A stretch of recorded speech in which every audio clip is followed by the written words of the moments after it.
Muy buenas noches con todos y todas. Reciban un cordial saludo de parte del primer taller de Derecho Constitucional de la Universidad Nacional Mayor de San Marcos. Me presento, yo soy Alexandra Mamani Díaz, actualmente miembro principal del mencionado taller y también coordinadora de Logística y Bienestar.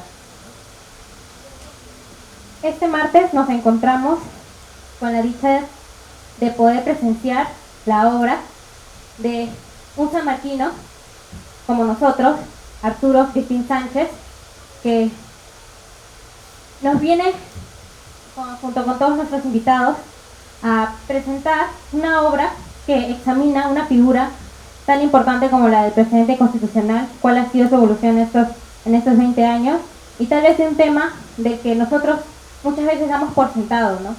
Algo que, una figura de la cual tenemos creído que ya se ha hablado mucho, ¿no? Pero no es así. Y de parte del Taller de Derecho Constitucional felicitamos que de nuestra misma casa de estudios se tenga esa iniciativa de poder hablar de figuras tan importantes y aportar de la manera en la que lo ha hecho Arturo Cristín Sánchez. Esta noche nos encontramos con la presencia de destacados constitucionalistas, como los voy a mencionar en este momento, empezando por el doctor José Palomino Manchego, el doctor Juan Manuel Sosa Sacio, la doctora Silvia Sánchez y nuestra miembro principal, Elizabeth Beléndez. Así como también vamos a contar con la presencia de el magistrado Helder Domínguez, que está llegando en unos momentos. Sin más que añadir a esta presentación, les puedo mencionar que esta obra va a examinar la técnica empleada por el Tribunal Constitucional peruano para su adopción a lo largo del tiempo, en diferentes sentencias. Más que una obra que la examina con figura, también es una herramienta que nos habla de diferentes precedentes destacados emitidos, ¿no?, por el Tribunal Constitucional. Esta nace pues con posterioridad a la promulgación del Código Procesal Constitucional de 2004, ¿no?, el precedente constitucional. De esta manera, el libro dedica un apartado al estudio de carácter teórico sobre la referida institución, habla de su naturaleza, su fundamento, presupuestos y fuerza vinculante, y otro, como lo mencioné, referido a los comentarios de los precedentes más relevantes emitidos por el Tribunal Constitucional a la fecha. A lo largo de esta obra se puede observar el tono crítico del autor en torno a la técnica empleada y la necesidad de reflexionar sobre el precedente adoptado a nivel nacional, lo cual felicitamos nuevamente. Se da una serie de comentarios y críticas que van a estarse comentando tal vez no solo en una misma línea, sino también con diferentes aportes de los diferentes comentaristas, con diferentes perspectivas, lo cual va a brindarnos una noche muy provechosa. En dicho escenario, se invita a la comunidad académica a debatir sobre la institución referida a través de la obra del autor y llamar la atención sobre una de las instituciones procesales más importantes que del Tribunal Constitucional tiene a su disposición e irradia sus efectos hacia funcionarios privados y la ciudadanía en general. Empezaremos con la presentación del doctor José Palomino Manchego, para lo cual me permiten unos minutos para presentarlo. Doctor, muchas gracias por su presencia. Estaremos escuchando los comentarios del director de la Escuela Profesional de Ciencia Política de la Universidad Nacional Mayor de San Marcos, presidente del Instituto Iberoamericano de Derecho Constitucional, sección peruana, y un querido profesor de nuestra casa de estudios. Doctor, usted tiene la palabra. Buenas noches. Muchas gracias, en primer lugar, por la presentación y naturalmente mi gratitud y agradecimiento en toda su complexión al taller de Derecho Constitucional y a la mesa de honor. Ya nuestra presentadora ha puesto al corriente y por qué estamos en esta velada académica esta noche, dando cuenta de una de las últimas obras que ha dado al Estampa, uno de los mejores alumnos que he tenido aquí en la Decana de América, Facultad de Derecho, Arturo Cristín Sánchez. Y se trata naturalmente de un tema de vida actualidad. Hay colegas aquí que van a dar cuenta en toda su médula de lo que es el libro en sí. Yo solamente quiero hacer un abono de terreno, una reflexión.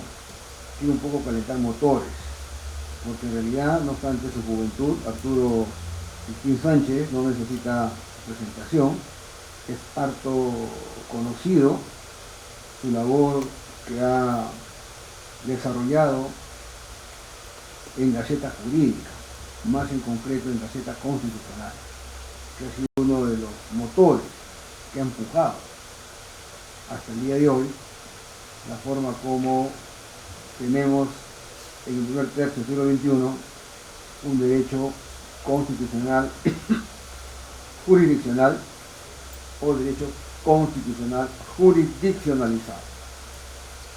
Ese es justamente el núcleo duro del título provocador de este libro, los precedentes vinculantes del Tribunal Constitucional, que, como bien dice el autor, a la fecha tenemos 60 precedentes vinculantes. Unos que otros ya han quedado como una pieza en el museo. Esto tiene un mensaje, porque si hablaríamos dentro del marco de lo que es, por ejemplo, la Universidad de Cambridge, Oxford o Wisconsin, pues entonces el precedente vinculante, algo así como en la lengua de Shakespeare, stare decisis. Para nosotros, en realidad, es una categoría que proviene del common law inglés. Y como ustedes saben, el prototipo de juez hoy en día en el mundo es el juez inglés, empezando por su independencia judicial. Y por supuesto también por la formación, por la clase política, por la cultura cívica. Porque el derecho es experiencia. Y eso es el common law inglés. Y esa experiencia trasunta justamente ya no dentro de lo que es solamente el common law, sino también el civil law, en donde todos aquí estamos identificados a partir de lo que hemos balbuceado nuestro derecho constitucional y luego nuestro derecho constitucional en las aulas San Martín. Y ahí entonces la forma como podemos plantear el tema, que lo voy a dejar sobre el tapete para que amplíen las miras sobre los horizontes, mis queridos colegas aquí comentadores, pero tan solo quiero significar lo siguiente. Dije 60 precedentes vinculantes. En Inglaterra,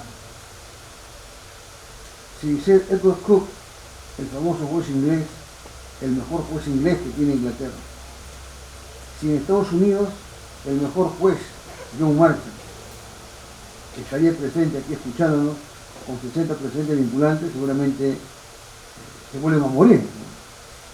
Claro, porque si está decidido, o sea, lo que está decidido, el precedente vinculante, pues entonces no se puede emplear coyunturalmente hablando. Y esa es la ventaja que tienen los norteamericanos. ¿Por qué? Porque en Estados Unidos los jueces, una vez que son nombrados por el presidente de la República, son jueces vitalicios y no le deben nada al poder político. Lo que sucede al revés en América Latina, con las excepciones honrosas, por supuesto. Y por lo tanto, hacen jurisprudencia, constitucional especialmente. Y eso es lo que desarrolla, por ejemplo, la Suprema Corte norteamericana en Estados Unidos, que sus grandes sentencias son grandes decisiones, que sin necesidad de que John Marshall estudie maestría o doctorado en Wisconsin, por ejemplo, o en Oxford, por ejemplo, intuyen el problema. Intuyen el problema porque eso es justamente el derecho constitucional y como tal su último hijo, el derecho procesal constitucional. Vale decir, la experiencia. Es lo que decía Hall, este famoso juez norteamericano. El derecho no es lógica, el derecho es experiencia. Y es cierto. Y todo eso donde radica, en el sentido común. En el sentido común. Para resolver problemas políticos, el Tribunal Constitucional le da soluciones jurídicas. Esos problemas políticos son espinosos, pero el sentido común de los magistrados, como tú demuestra en el Civil Law, el Tribunal Constitucional peruano, tienen que recurrir necesariamente no solamente a jurisprudencia que ofrece la doctrina comparada. El Tribunal Constitucional, por ejemplo, el austriaco, que lo monta Kelsen, el alemán, que es el mejor en el mundo, en mi opinión, la Corte Constitucional italiana o España, que tiene que dar exportación hacia América Latina. Y por eso es que cuando yo empecé a ojear esta última obra que acaba de salir del telar de Arturo Crispín, me puse a pensar cómo ya desde 1979 hasta el día de hoy mucha agua ha corrido bajo el puente, a tal extremo que ya no solamente tenemos un derecho constitucional general del Perú, electoral, parlamentario, un derecho constitucional histórico, sino que también, o un derecho constitucional comparado, sino que tenemos ahora un derecho procesal constitucional. Y la última ratio del derecho constitucional es justamente que trasunta aquí en una sentencia, como diría Hegel, que son actos de fe, que desarrolla hermenéuticamente, argumentativamente, el juez de la constitucionalidad, pero sentencia.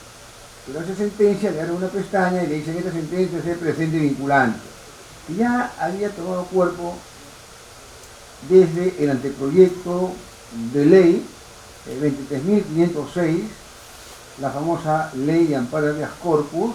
Había un esbozo, había un chispazo ahí que presidió mi maestro Domingo García Belaúnde. Y lo recuerdo como si fue el día de ayer, porque yo lo acompañaba para recurrir a esos debates en donde estaba, por ejemplo, el hijo de León Barandarán, José León Barandarán Jara, que lastimosamente se nos fue muy temprano. Alberto Borea, que ahora en este momento es juez de la Corte Interamericana. Velarde Santa María, Arnía Gami, empezaron a discutir estos temitas. Y por eso que no le falta razón a García Belaúnde cuando dice que la ley 27.506, el último producto es el actual Código Procesal Constitucional del año 2021, evidentemente es la ley más importante del siglo XX, por muchas razones. Y eso me llevó para que yo, el año 80, defendiera ahí al frente donde está nuestra compañera, mi tesis de bachiller sobre el Tribunal de Garantías Constitucionales. Y en ese entonces, evidentemente que esto era una rara avis in terre. Esto no existía. No había presentes vinculantes en el influjo hermenéutico de los jueces del Tribunal de Garantías Constitucionales, hoy en día con la Constitución 93, Tribunal Constitucional. O sea, hemos ido en línea de avanzada. ¿Por qué? Porque vemos la doctrina comparada, porque si no, no podríamos abrir los ojos. Y ahí está, precisamente, el otro aspecto que quería yo trasuntar. La forma como, de manera enhebrada, de manera analítica, porque hay que ser analíticos para cualquier disciplina, especialmente dentro del marco de lo que es el derecho público, Arturo Crispín ha llevado a término estos comentarios y estas críticas. Y me queda un último conchito ahí para poder terminar el tema. El comentario. Claro, el comentario constitucional. Yo a veces les pregunto a los alumnos, a ver, traen ustedes un libro sobre el preámbulo constitucional y le pongo 20 a todos. No me lo traen. Claro, ahora me lo traen porque Pastorino Manchego ya publicó 3 libros sobre el tribunal o sobre el preámbulo constitucional. No había. Entonces yo le digo, traemos un libro sobre el comentario constitucional. No hay. Pero no tiene que ver nada con la Constitución, pero tiene que ver mucho. ¿Por qué? Porque el comentario constitucional es distinto al comentario exegético. El comentario exegético es de la escuela del exégesis de Napoleón, el Código de Napoleón, derecho privado, 1804. Mientras que el comentario constitucional es derecho público. Blackstone, por ejemplo, los comentarios a la Constitución inglesa. Y a propósito del presidente vinculante, es categoría inglesa, naturalmente. La historia de Inglaterra es la historia de la Constitución. Pero lo que usted dice no está correcto, porque Inglaterra hasta el día de hoy no tiene Constitución, que yo sepa. Claro, pero ¿qué cosa es la Constitución de Inglaterra? son los precedentes vinculantes, son la costumbre constitucional, básicamente el empisma, el curso político, la interpelación, la censura, mientras que en el modelo del civil law, evidentemente que está el derecho positivo y está la norma jurídica. Y esto lo recogemos curiosamente del hijo de Inglaterra, Estados Unidos, a partir de 1787. En suma, hay mucho que hablar, pero quiero tan solo, finalmente, para cerrar el círculo, a modo de presentación o de introito, recordar que este libro está avalado por dos distinguidos colegas que forman parte de la Asociación Peruana de Derecho Constitucional. Uno, el magistrado Helder Domínguez Jaro, que en estos momentos va a llegar, el tráfico está endemoniado, y dos, de mi buen amigo Luis Sáenz Dávalos, que siempre que me encuentro con él, hasta donde alcanza mi noticia, fue el único testigo que vio el día cuando tenía la edad de ustedes, defender y al frente la primera tesis sobre el Tribunal de Garantías, hoy sería Tribunal Constitucional, para los efectos de obtener mi grado de bachiller. Porque eso era lo que yo pensé, porque lo que yo quería era algún día enseñar. Y tuve la suerte, porque tenía todo, porque era yo bibliotecario en el día, abajo, trabajaba y fichaba de vez en cuando. Y porque ya cuando terminaba la tesis, en el verano del año 80, mi maestro Francisco Velo Quesada me presenta a Domingo García de la Onda. Y para mí con él fue más fácil llevar adelante el tema de lo que es el control constitucional concentrado. Quiero finalmente agradecer una vez más a los organizadores que me han permitido traer a colación estas reflexiones que en el espejo historial nos enseñó a reafirmar el por qué estamos aquí presentes, y en el caso mío pedir disculpas porque estoy en este momento conectado con la misa de mi Señor Padre, que este año, justamente 25 de marzo del año 2025, ha cumplido sus primeros 100 años, reconociendo que se fue a los 96 años, pero lo tengo presente y tengo que continuar con mi familia, llevar adelante este grato recuerdo, como lo harían todos ustedes con sus divinos padres. Muchísimas gracias.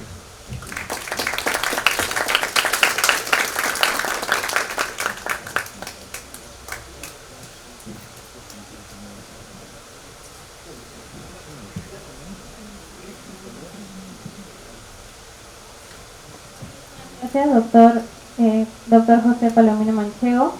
Agradecemos también y lo despedimos gratamente, aprovechando, es un profesor que apoyó mucho a nuestro taller y como él lo mencionó. Hasta pronto, doctor. Muchas gracias.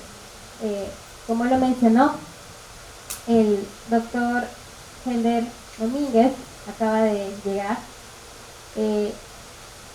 Aprovecho también de mencionarles en estos breves momentos en los que se están saludando nuestros ponentes que se está pasando una lista en la que puedan anotar, en la que se puedan anotar para poder participar en el sorteo de 3 ejemplares del libro Los precedentes vinculantes del Tribunal Constitucional, comentarios y críticas, que muy amablemente el autor nos ha brindado para que pueda también esparcirse su conocimiento dentro de nuestras aulas, ¿no? Agradezco mucho que hayan esperado al doctor y que hayan disfrutado los comentarios de doctor José Palomino. Sin más, ahora vamos a poder escuchar los comentarios de nuestro invitado recién llegado, el doctor Helder Domínguez Jaro, actual vicepresidente y magistrado del Tribunal Constitucional. Él también, permítanme presentarles, ha sido director general del Centro de Estudios Constitucionales y director de la Revista Peruana de Derecho Constitucional. Profesor de pregrado y posgrado, labor docente en la Universidad de Lima, donde ha dictado los cursos de Filosofía de Derecho Procesal Constitucional, y en la Universidad Privada Antenor Orrego de Trujillo. Ha sido también profesor de nuestra Casa de Estudios en Derecho Constitucional Comparado de la Universidad Nacional de Trujillo, para el curso Sentencias Constitucionales y Precedentes Vinculantes, entre otras casas de estudios. Por favor, reciban con un fuerte aplauso los comentarios del doctor Helder Domínguez Jaro.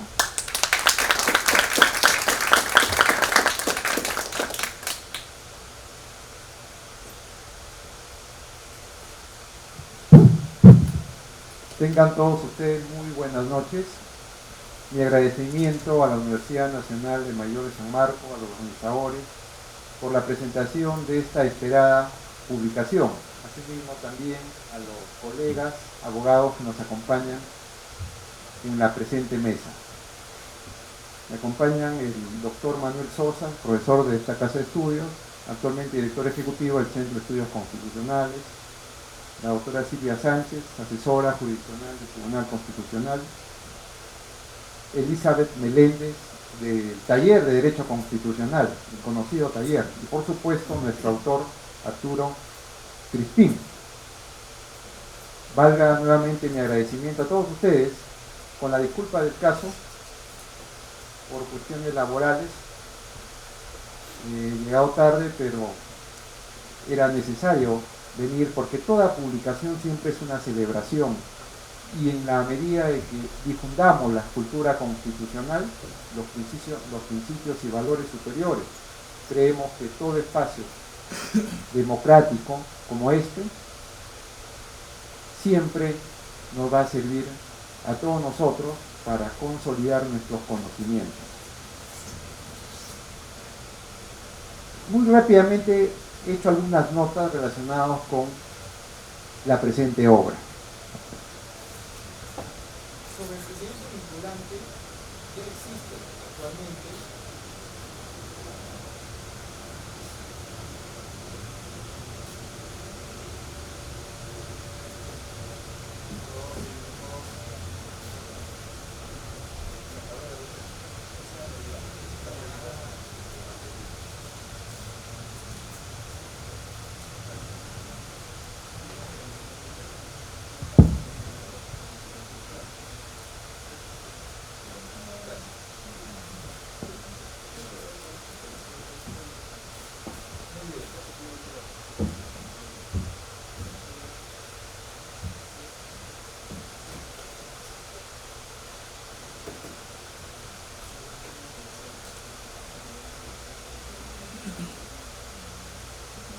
bien, ahora sí, superado este impasse, decíamos que sobre los precedentes vinculantes en formato libro, en los últimos años han habido un número interesante de publicaciones, con el objeto no solamente de divulgar estos precedentes obligatorios, sino sobre todo animar al debate, a la crítica y por supuesto a mejorar nuestros precedentes. Y en esa variedad de publicaciones destaca, como no, la presente obra por algunas características que es bueno siempre rescatar, en el ánimo precisamente de valorar aquellas reglas de juego de nuestro Tribunal Constitucional. Decíamos que el tema de los precedentes vinculantes tiene en esta persuasiva publicación buenos argumentos para el sano debate y la confrontación de ideas. Nuestro autor, el constitucionalista Arturo Crispín, desarrolla de un modo convincente aquellas reglas de juego, acaso las más importantes de una sociedad jurídica, como son los precedentes vinculantes desde la órbita del derecho constitucional. En efecto, la obra apunta a la revisión, examen y crítica de los precedentes vinculantes emitidos por el Tribunal Constitucional, por supuesto a lo largo de su aparición, desarrollo actualmente, y someterlas sobre todo a un escrutinio minucioso a la luz de su vigencia o no en la actualidad.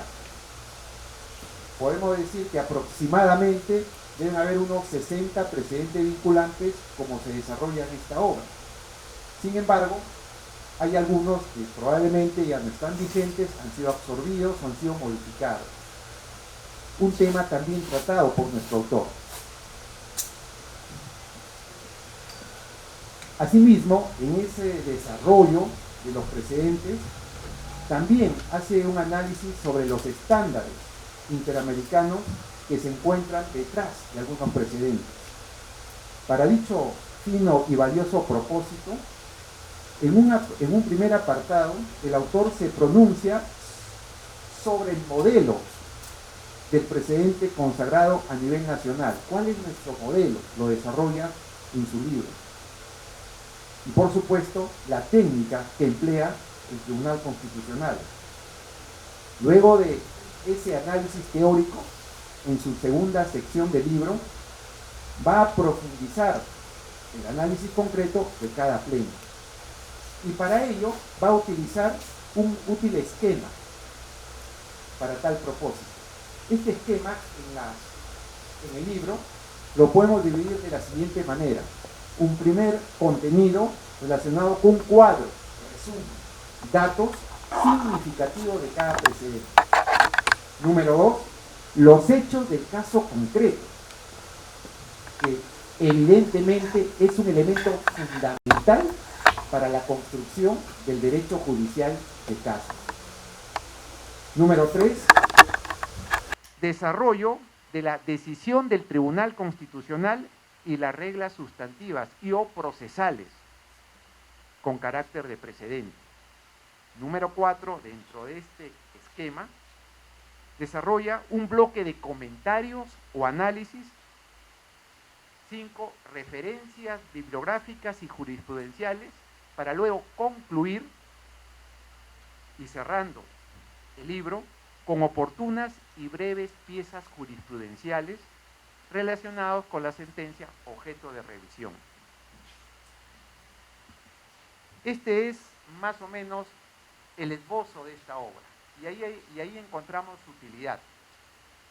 No solamente ordenados cronológicamente, sino también el análisis y comentario de cada uno de estos precedentes.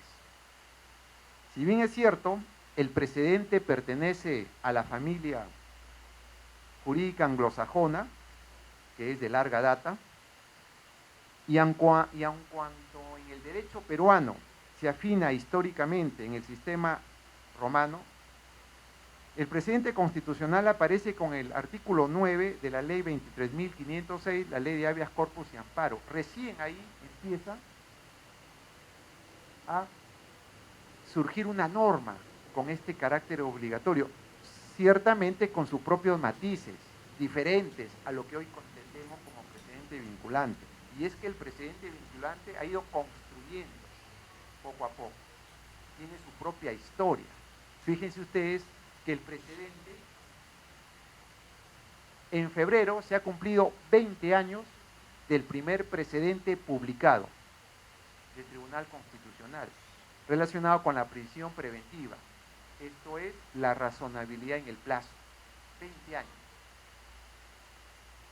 Y los primeros precedentes fueron aprobados por una sala del Tribunal Constitucional. El Tribunal Constitucional, además del pleno de 7 magistrados, también se divide en 2 salas jurisdiccionales conformadas por 3 miembros del Tribunal Constitucional. Y fueron los primeros precedentes, alrededor de 5 o 6, que fueron aprobados por una sala. Hoy, evidentemente, eso ya no es el camino a seguir. Ahora lo aprueba solo el Pleno, con la votación de 5 magistrados para que tengamos un precedente con carácter obligatorio. Y además también, en esta historia del precedente vinculante, los primeros años, 2005, 2006, se crearon bastantes precedentes, probablemente con ese entusiasmo, ¿no?, de los que integraban el Tribunal Constitucional en una democracia que se va construyendo también a inicio del siglo XXI. No olvidemos que en el siglo XX nuestros gobiernos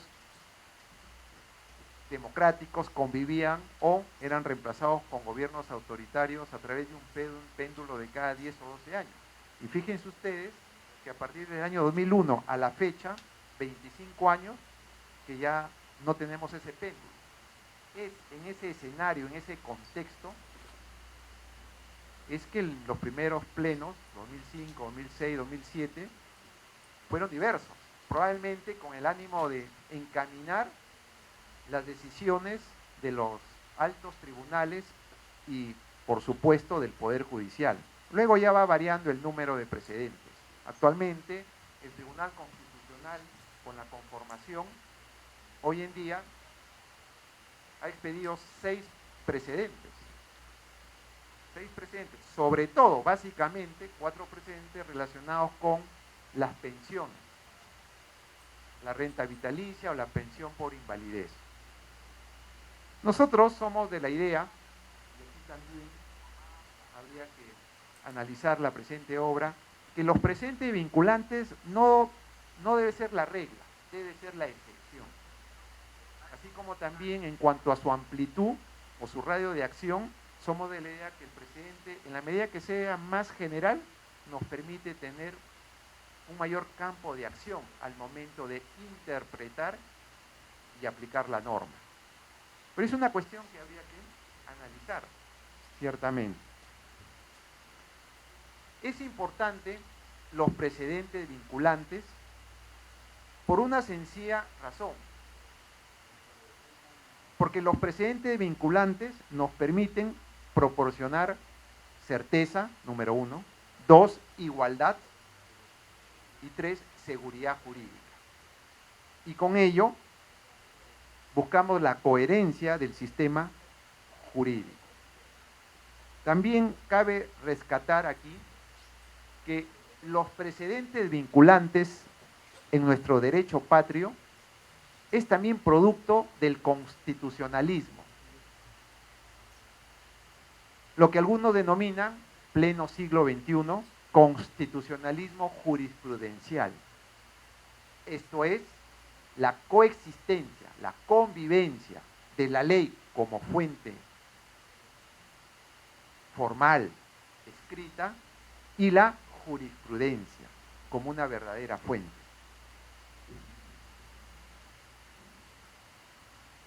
La jurisprudencia constitucional y el precedente, con bastante razón, son fuente de derecho. En la Constitución no lo dice literalmente, que la jurisprudencia es fuente de derecho. Eso lo ha establecido el Tribunal Constitucional ya hace 20 años también.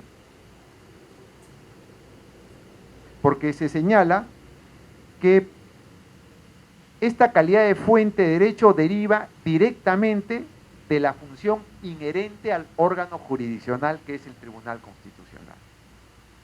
En ese sentido, vivimos en un sistema donde no solamente importa analizar el texto legal,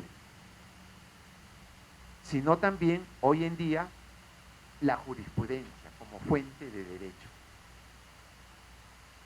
Algunos dicen que el precedente no es necesario, incluso respetuosamente señalan su posición en contra del precedente. Sin embargo, el precedente está ahí y es bien difícil que desaparezca a estas alturas. Nos guste o no, el precedente ha venido para quedarse.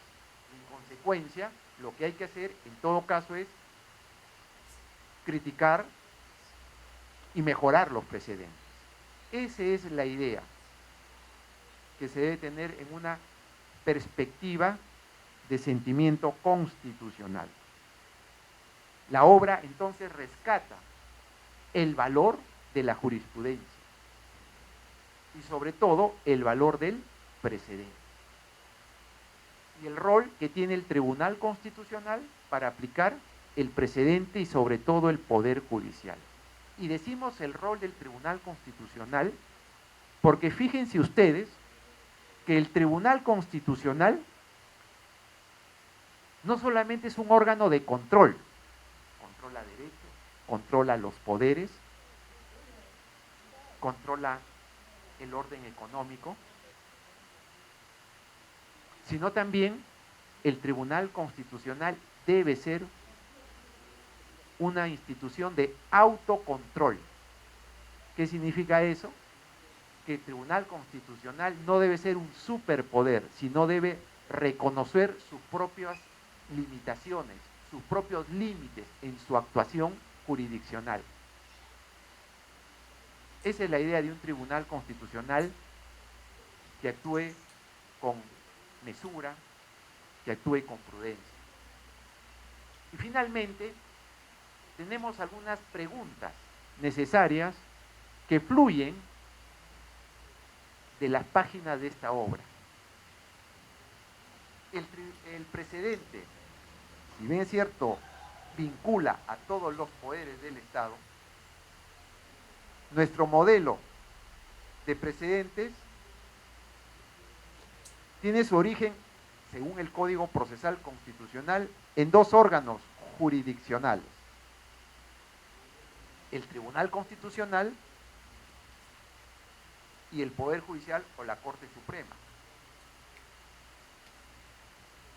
Nadie duda que el precedente es de fiel cumplimiento por los poderes del Estado, inclúyanse el Poder Judicial. Pero también el Poder Judicial puede también dar precedentes.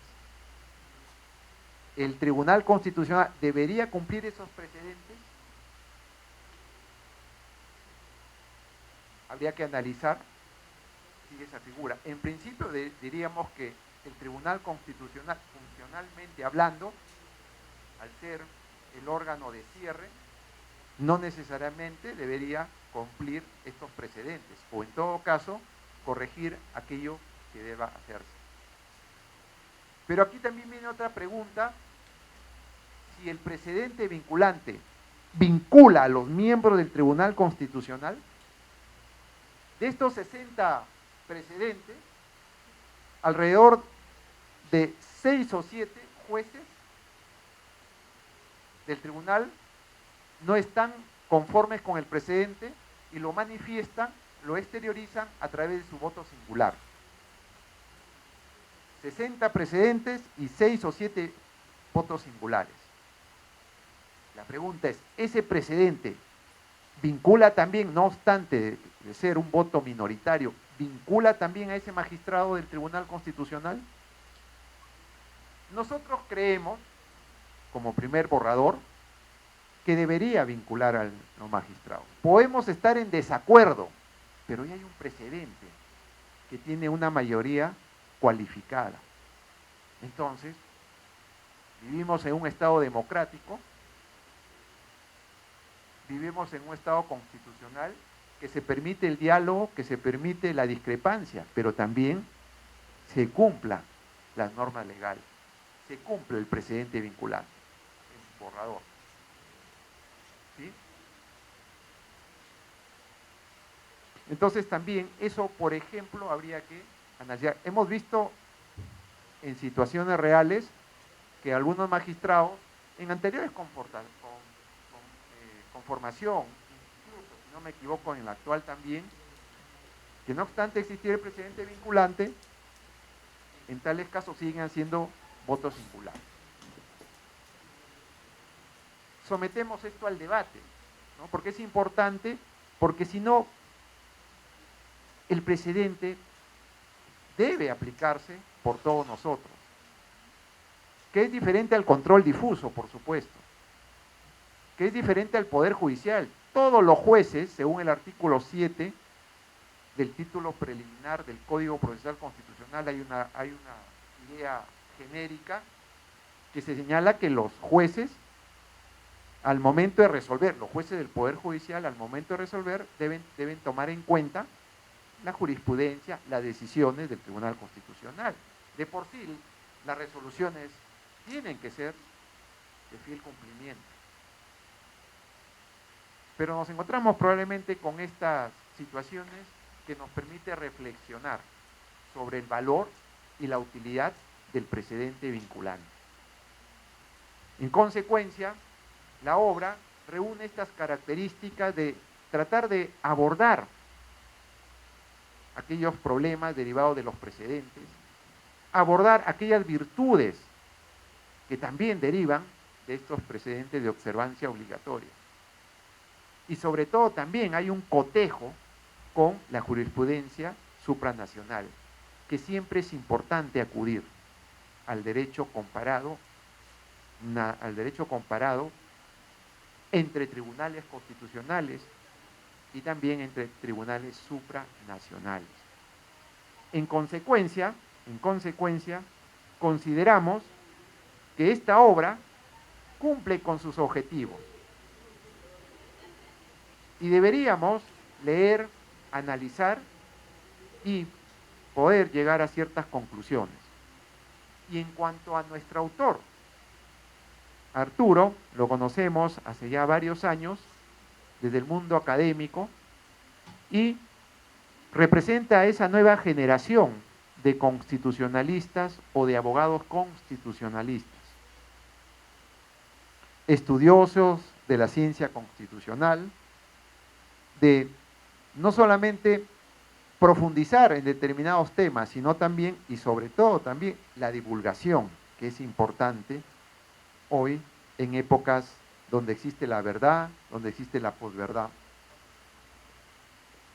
Y además, nuestro autor lleva en sus venas la justicia como profesión.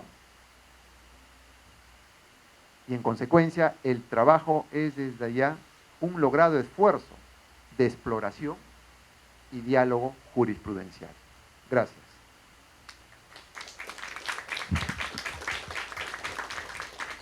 Muchísimas gracias, magistrado. De verdad que nos encontramos muy afortunados esta noche porque ¿quién mejor para poder hablarnos acerca de la aplicación del precedente en la práctica, a través del Tribunal Constitucional, ¿no? Incluso rescatando, doctor, que la crítica, ¿no?, de los precedentes que se hacen de manera muy aislada, ¿no?, que impiden en algunas ocasiones su uso, su eficacia en el tiempo. Algo de lo que también nos van a comentar nuestro autor. Y bueno, sin más, agradecemos mucho su participación. Ahora vamos a tener la provechosa intervención de la doctora Silvia Sánchez, abogada constitucionalista y asesora jurisdiccional del Tribunal Constitucional. Ella también es sanmarquina con estudios de maestría en Derecho Constitucional y Derechos Humanos, máster en Derecho Constitucional por el Centro de Estudios Políticos y Constitucionales y en Derecho Público por la Universidad Carlos III de Madrid. Es docente asociada en la Academia de la Magistratura del Perú y nuevamente asesora jurisdiccional del Tribunal Constitucional. Doctora, muchas gracias por su presencia hoy día. Por favor, recibamos con grandes aplausos la presencia de la doctora. Bien, buenas noches con todos y todas. Bueno, agradecer a Arturo por la invitación que me ha hecho llegar esta noche, ¿no? Es un gran honor, creo, presentar en esta ocasión lo que es su primer libro, su primera obra, ¿no? Digamos la primera obra íntegra que él está publicando, porque sabemos que en su labor de coordinador de Gaceta Constitucional, pues en realidad tiene un extenso trabajo precisamente llevando la coordinación de, digamos, diversos libros comentados por diversos autores. Entonces, es un honor, digamos que, por lo menos a mí me emociona bastante, porque lo conozco a Arturo desde su paso por el Tribunal Constitucional. Él estuvo también un tiempo en el Tribunal Constitucional. Él ha sido un tiempo también mi asistente de cátedra en esta universidad y pues también yo estuve apoyando por ahí al grupo que conformó Arturo alguna vez para un concurso sobre derechos fundamentales en la Universidad Católica, pues donde se llevó incluso el premio al mejor orador, ¿no? Bueno, yo no diría más porque en realidad a su corta edad, porque él todavía es muy joven, pues tiene bastante mérito y pues tiene bastante trayectoria justamente a partir del egreso de esta casa de estudios. Yo lo que quisiera hacer, porque ya me precedió el doctor Domínguez acerca del contenido, de la extensión, de la importancia de este trabajo de Arturo Crispín, yo lo que quisiera hacer es lo siguiente, ¿no? Quisiera destacar algunos puntos en algunos minutos, algunos puntos que me parecen importantes acerca de esta obra, ¿no? En primer lugar, destacar la rigurosidad que ha puesto Arturo en la primera parte del libro en cuanto a darnos un marco teórico y un poco darnos el marco de cómo está actualmente, cuál es el estado de la cuestión, cuál es el estado de esta herramienta, de este mecanismo, del precedente constitucional. Y luego hay una parte bastante importante que forma parte, me parece, de investigación de varias semanas o meses incluso, que trata acerca de cada uno de los precedentes vinculantes emitidos por el Tribunal Constitucional, que son hasta la fecha 60, ¿no? Me parece interesante esta segunda parte, puesto que me he tomado el trabajo de leer algunos de ellos, ¿no? Y la verdad es que me impresiona digamos que el nivel de profundidad y también los comentarios que ha elaborado Arturo sobre cada uno de estos precedentes, trayéndonos no solamente una cuestión descriptiva de lo que ha sido cada uno de estos precedentes en nuestro país, sino también acompaña a esta descripción, digamos, un análisis riguroso y también una crítica reflexiva, ¿no? Y ese es uno de los puntos que quisiera destacar de este libro también. La crítica reflexiva que hace Arturo en relación con este mecanismo, ¿no? Porque cuando hablamos de precedente, ¿de qué hablamos? De precedente constitucional, estamos hablando de una herramienta, un mecanismo a través del cual un alto tribunal de justicia, ¿no? elabora reglas jurídicas, ¿no? Elabora reglas jurídicas que son de obligatorio cumplimiento, ¿no? Por eso su nombre lo dice, precedente vinculante. Y en este caso, nuestro sistema jurídico pues ha adoptado este mecanismo, esta herramienta, como una forma de dar respaldo justamente a algunos vacíos, algunas cuestiones faltantes en nuestro modelo de jurisdicción constitucional, complementando lo que ya teníamos y lo que ya tenemos hasta la fecha, ¿no? Entonces, eso es lo primero. Respecto a la crítica reflexiva, también quiero destacar, incluso, ¿no?, desde la misma denominación que le ha colocado Arturo a uno de los capítulos de este libro, llamándole derecho en movimiento y deficiencias en la técnica empleada por el Tribunal Constitucional. Es decir, lo que Arturo nos da con este libro es decirnos cuáles son los problemas, de qué forma el Tribunal Constitucional ha ido emitiendo precedentes vinculantes, pero también cuáles han sido las deficiencias a través de las cuales los diversos colegiados del Tribunal Constitucional, pues, con errores o de repente con desarrollo, pues justamente ha logrado insertar o incorporar, ¿no?, este mecanismo, esta herramienta, reitero, para cumplir con determinados objetivos, ¿no? Y bueno, él lo dice sin miedo, ¿no?, porque hay varios puntos justamente en su obra donde hace diversas críticas, como por ejemplo el hecho de que si bien es cierto, la finalidad del precedente constitucional básicamente es, como lo mencionó también el doctor Domínguez, el lograr la igualdad en la aplicación justamente de estas reglas jurídicas a diversas situaciones que pues tienen factores en común, pero también al tema de la predictibilidad, ¿no? Es decir, a que las personas conozcan de antemano cómo va a ser resuelto su caso, ¿no? Entonces, Arturo lo que nos dice en este aspecto es que, si bien es cierto, esos son los objetivos, entre otros, que tiene el precedente constitucional, sin embargo, pues en algunos momentos el Tribunal Constitucional ha sopesado otros factores que también son válidos, también son legítimos, pero que de algún modo no están dirigidos directamente a la protección de los derechos de las personas, como por ejemplo, de repente emitir un precedente vinculante con el objeto de disminuir la sobrecarga procesal que tiene la jurisdicción constitucional, el Tribunal Constitucional, ¿no?, que es una crítica válida, que de todas maneras es importante mencionarlo porque es cierto, ¿no?, el disminuir la carga procesal o la sobrecarga procesal del Tribunal Constitucional o del sistema constitucional en general, pues indirectamente pues hace definitivamente que mejore incluso el sistema de justicia constitucional en el país, porque eso significa que pues se va a otorgar mayor importancia a casos que realmente lo merezcan quizás, ¿no? Pero él hace esa crítica válida y pues me parece muy bien que lo haga de esta forma, ¿no?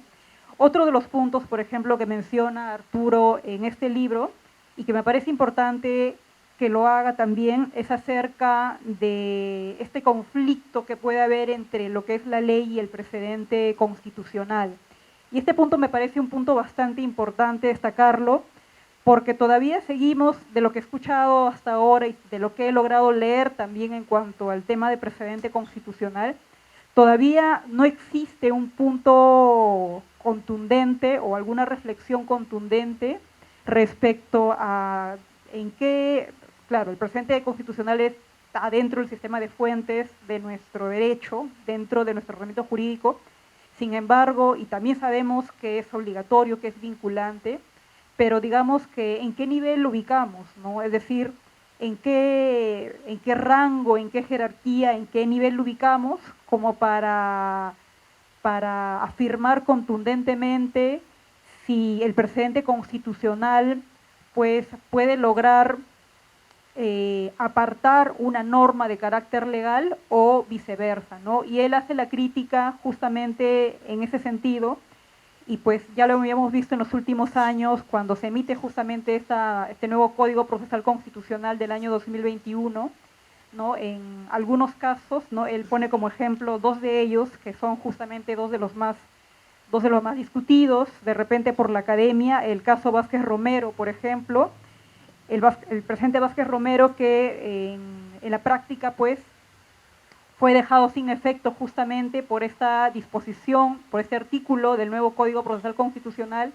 que obliga a que haya pues vista de la causa a través de las audiencias que tiene el Tribunal Constitucional.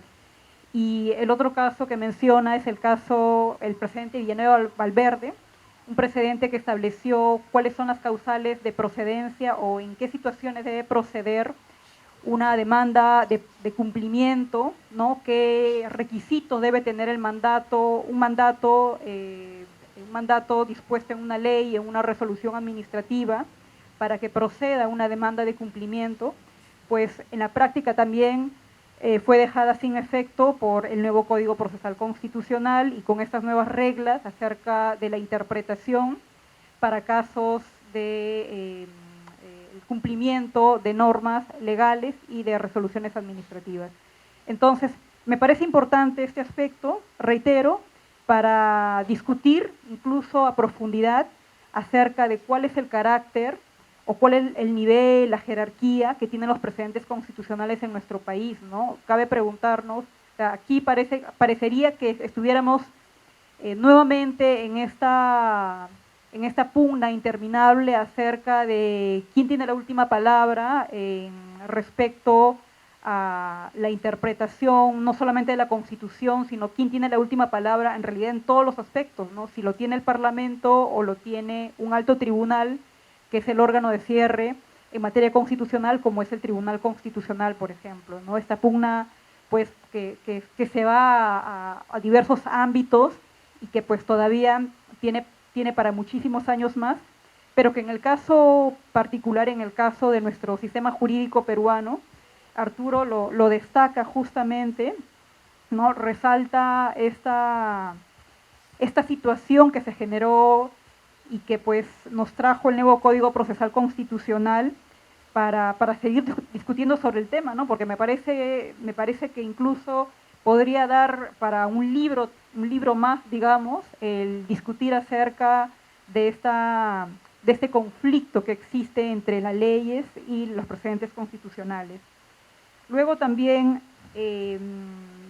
sigo hablando de las críticas al que nos menciona Arturo, ¿no? Porque reitero, ¿no? Él sin miedo y con mucha valentía incluso muestra su posición acerca de diversos precedentes constitucionales que ha emitido el Tribunal Constitucional, por ejemplo, al mostrar su respaldo, digamos, por ejemplo, el caso del control difuso en sede administrativa, ¿no? Cuando habla o se refiere a qué precedentes constitucionales fueron dejados sin efectos, por ejemplo, cuando hace referencia a que, por ejemplo, el hecho de que el Tribunal Constitucional en un determinado periodo de tiempo haya considerado que los tribunales administrativos puedan realizar control difuso, ¿no? Estoy hablando del caso Salazar Yarrenque, ¿no? Y que luego, unos años más tarde, fue dejado sin efecto por el caso Consorcio Requena, un nuevo precedente, ¿no? Él incluso pues, muestra también su particular respaldo a la posición en la cual los tribunales administrativos puedan realizar control difuso, ¿no? Entonces me parece importante estas críticas, el análisis que hace Arturo respecto a cómo el Tribunal Constitucional ha ido empleando este mecanismo en nuestro sistema de jurisdicción constitucional, ¿no? A las deficiencias que han habido también dentro de este sistema, y nos trae la pregunta también, incluso algo que podría quizás profundizarse aún más, como es el hecho de cuántos precedentes constitucionales han sido efectivos realmente, ¿no? ¿Cuántos de ellos, cuántos de los 60 que tenemos a la fecha son realmente efectivos en nuestro sistema jurídico? ¿Cuántos realmente se aplican, ¿no? Y si bien es cierto, por ejemplo, en el caso de Apolonia Colca, que en principio pues no fue establecido como un precedente vinculante y que luego más o menos se manifestó que sí lo era, ¿no? Por ejemplo, estamos hablando de un amparo contra resoluciones judiciales, en las cuales pues el tribunal afirmó que no solamente se podría ingresar a valorar cuestiones de debido proceso y tutela procesal efectiva, sino también cuestiones materiales sustanciales sobre derechos fundamentales, ¿no? En ese caso fue sobre derecho a la propiedad, por ejemplo, ¿no? Entonces, digamos que este caso, por ejemplo, lo reitero, ¿no? Propiamente no fue desde el inicio un precedente vinculante, luego se manifestó que sí lo era, pero en la práctica, por ejemplo, no ha tenido casi aplicación ninguna, ¿no? Pero me parece importante, en todo caso, discutir estas situaciones para ver, más allá de repente de los factores que nos ha señalado Arturo, que han devenido justamente en las deficiencias o de repente en el mal empleo o de repente en el incipiente empleo de esta técnica en nuestro sistema, verificar justamente cuáles son los problemas que han habido y que hay hasta la fecha para poder pues lograr la finalidad que tiene el presente, que lo hemos afirmado aquí, ¿no? Que es básicamente el tema de la predictibilidad, el tema de la seguridad jurídica, el tema de la igualdad en la resolución de los casos, ¿no? Y también pues nos ayuda definitivamente, ayuda al Tribunal Constitucional, ayuda al sistema de jurisdicción constitucional en general, pues estos aportes ayuda o aporta no solamente a discutir, ¿no? Aprovechando incluso que está el magistrado aquí presente, ¿no? Que seguro ven continuamente también estos problemas que pues hay en torno a los precedentes constitucionales, ¿no? Sino también llevar esto a la academia, llevar esto a la discusión, llevar esto a la deliberación, para ver formas de cómo mejorar este mecanismo que ya estamos empleando desde hace pues más de 20 años en nuestro sistema jurídico, ¿no? Y bueno, y más todavía, ¿no? Como lo comentó el doctor Domínguez también, por ejemplo, surgen estas otras cuestiones que se ha planteado de si el Tribunal Constitucional debe cumplir con los precedentes que dicta el Poder Judicial, ¿no? Arturo justamente cuando escribe este libro hace estas diferencias entre lo que es el precedente constitucional, el precedente judicial y el precedente administrativo. Pero en torno al precedente constitucional propiamente, ya sabemos que el nuevo Código Procesal Constitucional pues otorga justamente al Poder Judicial la posibilidad de también emitir precedentes, ¿no? A través de un proceso constitucional como es la acción popular, ¿no? Y claro, definitivamente que va a haber un resultado una vez que el Poder Judicial ya empiece a aplicar el nuevo código. Y cuando empiece a aplicar el nuevo código y emita precedentes sujetándose, digamos, a esta cláusula, justamente ahí entraba la pregunta del doctor Domínguez de si el Tribunal Constitucional va a cumplir o no, cumpliría o no con esto, ¿no? Y por ahí de repente sale una respuesta también de lo que Arturo nos trae en este libro, cuando habla justamente entre este conflicto que hay entre la ley y el precedente constitucional, de buscar de repente determinar caso por caso o buscar de una mejor manera cuál, en el caso concreto, por ejemplo, cuál sería la mejor respuesta o cuál sería la mejor, digamos, no mejor precedente, pero cuál sería la mejor interpretación que han hecho el Poder del Estado o el Tribunal Constitucional para proteger de un mejor modo o de una mejor manera los derechos de la persona, que es lo que finalmente se persigue dentro de un Estado constitucional, dentro de lo que es también el sistema de jurisdicción constitucional, ¿no? Yo aplaudo esta obra, aplaudo este primer trabajo íntegro de Arturo.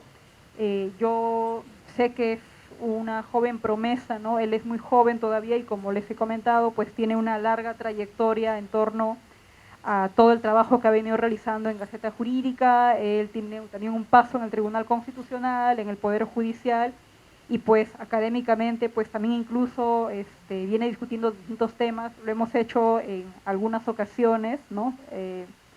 Y pues creo que la única crítica que le haría al libro es justamente que profundice estos puntos que él ha destacado, que se profundice a través de otros trabajos, de otros libros que podrían salir pues de aquí a algunos meses o de repente en un corto periodo de tiempo, ¿no?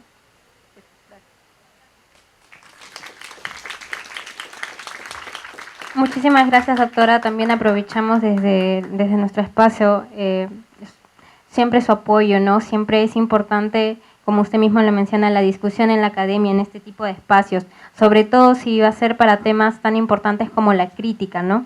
Ese espíritu crítico, justo la doctora nos hacía énfasis en el espíritu crítico de esta obra, que también nos representa, ¿no? Como en esta casa de estudios, como Sammarquinos, el autor, tiene este espíritu crítico, hace énfasis en la crítica, en la igualdad de resoluciones, en la seguridad jurídica, e incluso el mismo autor en la humanización de los propios precedentes, ¿no? De eso vamos a estar escuchando más esta noche. Agradecemos su intervención.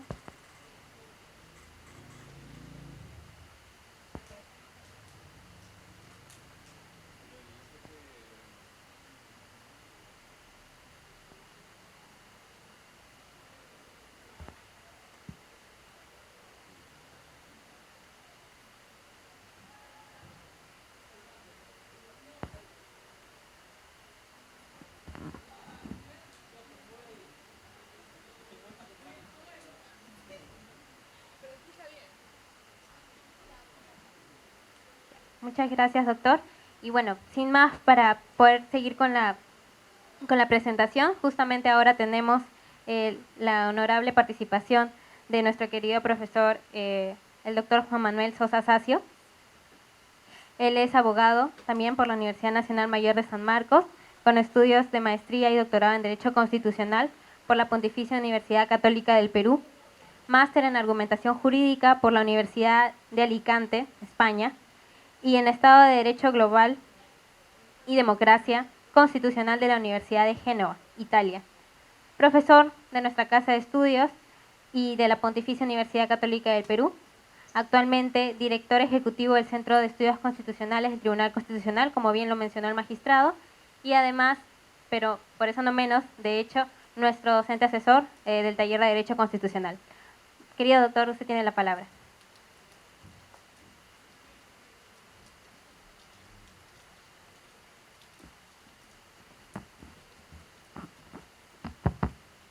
Bueno, en primer lugar quería pedirles disculpas por habernos sentado un momento, también al magistrado Domínguez, porque tuve una llamada de emergencia de trabajo justamente. Lo segundo es agradecer infinitamente al Taller de Derecho Constitucional por haber generado este espacio de intercambio y de difusión de una obra de un sanmarquino ya de Polenda, ¿no? Con una trayectoria destacada como dijo Silvia varias veces además, a pesar de su corte de edad, ¿no? En efecto, es importante reconocer la trayectoria, la producción y el rol que ha jugado Arturo Crispín en la Academia Constitucional Nacional, ¿no? Ya que en efecto la posibilidad de liderar un proyecto editorial de la forma que lo ha hecho, como es el proyecto de Gaceta Constitucional durante buen tiempo, el enriquecimiento que él ha tenido, no solamente en la Sala Sanmarquina, sino también en el Tribunal Constitucional, en el Poder Judicial y en lo que viene haciendo también ahora, en efecto se demuestra, se pone en evidencia en un trabajo como este, ¿no? Así que celebro, como comentaba, que el taller haya generado este espacio, que me hayan invitado y también a Arturo que me haya tomado en cuenta para esta ocasión, ¿no? Comentaría alguna anécdota sobre cómo conocí a Arturo Crispín, pero me imagino que será para el siguiente libro si es que me compromete, ¿no? Bien, lo que tengo que decir por ahora, digamos, creo que se ha dicho muchas cosas ya sobre el contenido de la obra, sobre el talante crítico, que es algo en efecto que caracteriza a la universidad pública y seguramente de manera emblemática también a nuestra universidad. En ese marco del talante crítico, en efecto, yo saludo que en diferentes momentos de la obra de Arturo aparece un debate con la teoría del precedente, un debate con los contenidos de los precedentes y en efecto también un debate con las formalidades del precedente, que en efecto generan no pocas complicaciones, ¿no? Precisamente esto que puede parecer algo fácil, que es leer el código y saber cuándo es que se puede emitir un precedente, choca con la realidad, porque en la práctica lo que dicen los académicos sobre lo que es un precedente, sobre lo que puede ser un precedente, un poco anclados en la teoría del precedente, que tiene que ver con la ratio decidendi, choca con lo que en los hechos se suele aprobar, se suele decidir como un precedente vinculante, ¿no? Diríamos que la regulación que aparece en el código sobre lo que puede ser considerado como un precedente es básicamente una competencia para el Tribunal Constitucional y el Tribunal Constitucional a lo largo de los años la ha usado de diferentes maneras, ¿no? Pero pocas veces, digamos, la intención de crear un precedente ha sido fijarse única y específicamente en la ratio decidendi del caso, ¿no? Además, hay otras consideraciones que uno podría agregar para explicar cómo no es la teoría del precedente descriptiva de lo que ocurre en la práctica con los precedentes del Tribunal Constitucional, ¿no? Pero diría que el asunto, de nuevo, es más complejo que solamente poder entender la diferencia entre la teoría del precedente y la regulación procesal del precedente en el código, ¿no? El código establece unos pocos criterios, requisitos para emitir válidamente un precedente, ¿no? Que haya una sentencia que genere cosa juzgada, que el tribunal sea quien diga él mismo que esto es un precedente constitucional y que establezca los alcances de sus efectos, ¿no? Y nada más, ¿de acuerdo? Sobre la base de esta regulación general, la jurisprudencia y la teoría han avanzado mucho más, ¿no? Y ese mucho más, en efecto, no permite establecer hoy día cuáles han sido, a lo largo del tiempo, los auténticos, los vigentes, los formalmente establecidos precedentes vinculantes, ¿no? El año pasado, precisamente, con la gestión del magistrado Helder Domínguez, hubo un taller que organizó la Dirección de Estudios e Investigación sobre el Precedente, ¿no? Y en este taller, que era un taller interno dentro del tribunal, se empezó a analizar cuáles eran los precedentes vigentes porque se quería, en efecto, sacar en una publicación la lista de precedentes, ¿no? Y nos dimos con la sorpresa de que no teníamos un criterio claro para poder hacer el conteo que intentaba hacer Arturo, ¿no? ¿Cuáles son realmente los precedentes vigentes? Porque como aparece también en la obra de Arturo, hay precedentes que se han refundido, hay precedentes que no han seguido exactamente los criterios que establece el código. Hay precedentes en los que, por ejemplo, ¿no? Un precedente que no ha seguido estos criterios es un precedente en el que no ha habido una sentencia de fondo, sino una sentencia improcedente o una resolución aclaratoria o en un precedente posterior que se ha establecido un precedente, ¿no? Eso inicialmente no debería ocurrir, pero ha ocurrido. Y la pregunta es, ¿qué hacemos con este precedente? Le denominamos precedente, vale para el conteo, no tiene efectos, y así como este caso que comento, hay precedentes que también, de los que también ha dado cuenta Arturo en este interesante, brillante estudio introductorio, ¿no? a la obra, en los que el precedente no tiene efectos, por ejemplo, ¿no? Este precedente Sánchez Lagomarsino, por ejemplo, ¿no? El precedente Sánchez Lagomarsino, si ustedes lo googlean para que lo busquen, y se puedan enterar un poco, es un precedente donde el tribunal explica el carácter, la naturaleza jurídica del precedente, ¿no? Y del recurso de agravio, ¿no? Y menciona doctrina extranjera, y la doctrina mencionada ahí es establecida como precedente, ¿no? ¿Qué carácter vinculante puede tener una referencia a la jurisprudencia, ¿no? A la doctrina comparada? Es difícil saberlo, ¿no? Pero en efecto eso ha sido, digamos, la prehistoria, la arqueología del precedente, ¿no? En los últimos tiempos, en efecto, lo que ha habido es un avance notable en este esfuerzo analítico del que hablaba el profesor Palomino Manchego, ¿no? Tratar de sistematizar, de ordenar, de ser lo más preciso posible al momento de establecer las reglas vinculantes, ¿no? Y de acá a unos varios años, en efecto, no hay ningún precedente en el que el tribunal no establezca de manera clara en una sentencia de fondo, salvo el caso Maxco, que también el tribunal lo hace, pero lo fundamenta bien, ¿no? Porque es que, en efecto, se emite un precedente vinculante en una sentencia. Entonces diría que, en efecto, un libro como el de Arturo no solamente nos propone un asunto de carácter operativo, todos queremos saber seguramente cuáles normas de los precedentes forman parte del ordenamiento jurídico para litigar, para resolver casos, eso ya es en sí mismo un valor y hay varias obras que ofrecen eso, ¿no? Sino además la problematización que está detrás de poder considerar que algo es un precedente vinculante. Todos estos problemas que les he comentado son asuntos que están vinculados con lo que nos dice Arturo en su estudio, ¿no? Y por tanto es un asunto que no tiene solamente un planteamiento operativo, práctico, útil para el abogado litigante, que es importantísimo, sino también propone una crítica, una discusión de este carácter teórico que ayudaría además a resolver los problemas prácticos que se han encontrado también, por ejemplo, a nivel del centro de estudios, ¿no? Que es un asunto del que aún no tenemos respuesta, ¿no? Mira, además de esto, también hay un valor adicional que también quiero destacar, que es el estudio de cada precedente, ¿no? Yo sé que esto puede parecer de nuevo algo simple, a simple vista, digamos que poco importante, pero en verdad el poder conocer con detalle el contexto, los antecedentes y lo que el precedente dicta es un asunto de la máxima importancia, ¿no? Recientemente a mí me tocó hablar sobre los precedentes de este colegiado, los precedentes y la doctrina jurisprudencial. Y, por ejemplo, constataba de que el 100% de precedentes y doctrina jurisprudencial de este colegiado es sobre derechos fundamentales, por ejemplo, ¿no? Y esto evita lo que comentaba hace un momento Arturo, ¿no? Que los precedentes sean procesales o, como comentaba Silvia, sean solamente de descarga, ¿no? Ese cambio, en efecto, nos dice algo, ¿no? Pero ese algo no se nota si únicamente miramos la regla del precedente, ¿no? La regla del precedente es una regla fría, que nos dice, es como un código, ¿no? Establece solamente la parte que nos vincula, pero no establece el contexto, ¿no? Y en efecto, desde lo que me tocaba analizar, estaban los precedentes en materia previsional, en materia de pensiones, ¿no? Este tribunal ha emitido 3, 4 de repente precedentes, el último, ¿no? También en materia previsional. Y claro, estos precedentes solo se entienden bien porque conversan con los precedentes anteriores. O sea, uno puede analizar la historia de cómo el tribunal ha protegido al pensionista, cómo se ha preocupado por la situación de la persona que en efecto ha trabajado en mina durante muchos años y no se le da una pensión que le correspondería a partir de las sensibilidades, por ejemplo, ¿no? De los diferentes colegiados, o a partir también de la manera de interpretar pro persona, pro trabajador, pro pensionista, el otorgamiento de las pensiones, ¿no?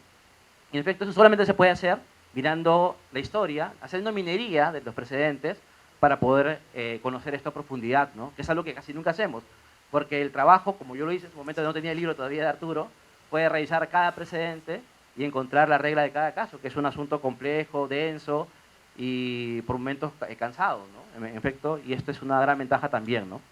Así que, como digo, no era mi propósito insistir ya en las virtudes del libro, que creo que lo he hecho, pero de una manera quizás algo distinta. De nuevo saludar el crecimiento personal de Arturo. Creo que todos nos sentimos como samarquinos, orgullosos de... Yo he escuchado esto que voy a decir ahora en Palomino Manchego varias veces, ¿no? El hecho de que él mira al costado y ve que las personas a las que él enseñó hoy día están también dictando y también produciendo y también formando parte de la academia, ¿no? Yo hace pocos años, recuerdo que estaba en una mesa también con Arturo y le comentaba eso, ¿no? El orgullo que sentía de ser la primera vez en la que me podía sentar en una mesa junto con Arturo, a quien he conocido como estudiante, ¿no? Te diría ratificar nuevamente eso, ¿no? Ver la producción de Arturo, ver su crecimiento personal, su crecimiento profesional, ¿no? Sino que nos sintamos orgullosos de lo que hacemos también en las aulas de San Marcos como profesores, ¿no? Y eso creo que es un aliciente para insistir en ello y también para dar la bienvenida a nuevos integrantes, como es el caso, sin duda, de Arturo. Muchas gracias.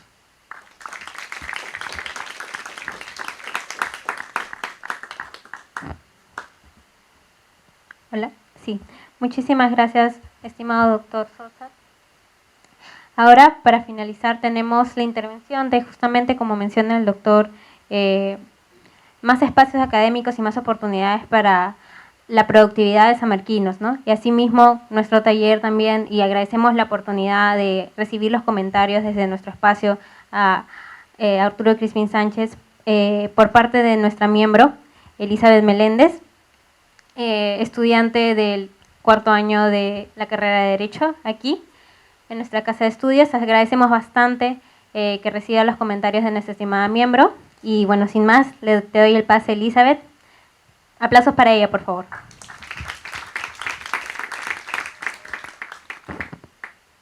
Muchas gracias. Muchas gracias, Alexandra.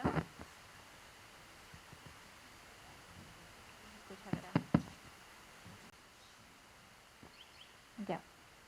Buenas noches a todos y a todas las presentes que se han dado un tiempo el día de hoy para acompañarnos en la presentación de este valioso aporte a la comunidad jurídica, como es el libro del doctor Arturo Crispín, a quien agradezco la confianza depositada en mi persona para brindar algunos comentarios sobre este libro. De igual manera, reiterarles mi consideración a los profesores que nos acompañan en el panel y de igual manera al taller de Derecho Constitucional, del que me siento honrada de formar parte y que también ha puesto su confianza en mí el día de hoy. Bien, bueno, como lo han señalado ya los expositores que me han antecedido, estamos frente a un aporte significativo en la medida en que la obra del doctor Arturo Crispín no se ha limitado a hacer referencia al concepto de del precedente, a señalar el modelo del precedente constitucional que tenemos en el Perú, la eficacia que puede tener este precedente,